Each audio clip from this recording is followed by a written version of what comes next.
Now, lawyers for Guantanamo Bay inmates say all but a few men in one of the prison's camps are on hunger strike in protest over disrespecting the Koran and confiscation of personal items. The prisoner's condition is said to be rapidly deteriorating and reaching a potentially critical level. Well, let's now talk to geopolitical analyst Ryan Dawson, who's written extensively on Guantanamo.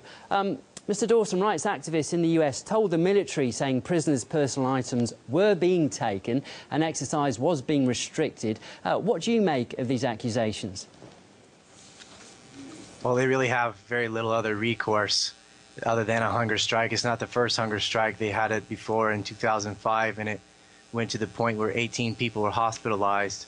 What I find disgusting in this one, though, is that the U.S. is denying that the strike is as large as it is and downplaying the strike, saying it's only a few inmates, but they've had to admit that at least 5 are being force-fed food through tubes in their stomachs. So this is obviously real, but what happens is you have a position between the spokesman, whose name is Robert Duran, and then the lawyers for these prisoners. And you can't really believe anything Robert Duran says because he's been covering up all the tortures and murders from Guantanamo Bay the entire time. There's an infamous case in 2006 when there were 3 so-called suicides, but there was an Army staff whistleblower, his name was Joseph Hickman, and 4 other witnesses who know that these men were murdered. But again, the spokesman for the Navy, Robert Duran, covered that up. So when it comes to this dispute between the word of the spokesman of Gitmo and the lawyers, I'm going to have to believe the lawyers and believe that this is a massive hunger strike. Guantanamo is no stranger, is it, to human rights violations? How much of a concern is this latest incident? I mean, are we looking at a new low? I think we're looking at the same low. It's hard to get lower than Guantanamo Bay. A lot of these men are detained without trial, some without even charges. That doesn't mean they're innocent, but it doesn't mean they're guilty either.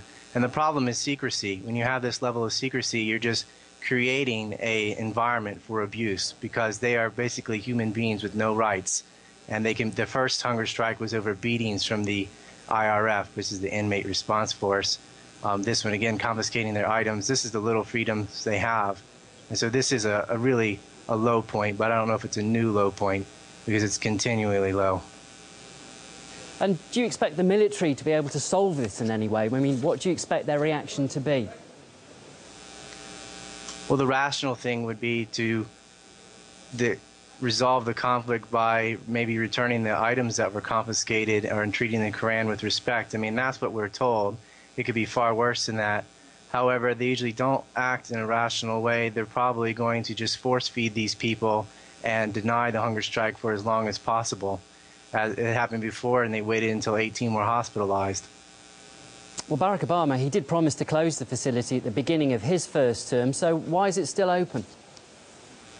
Because Barack Obama's a liar.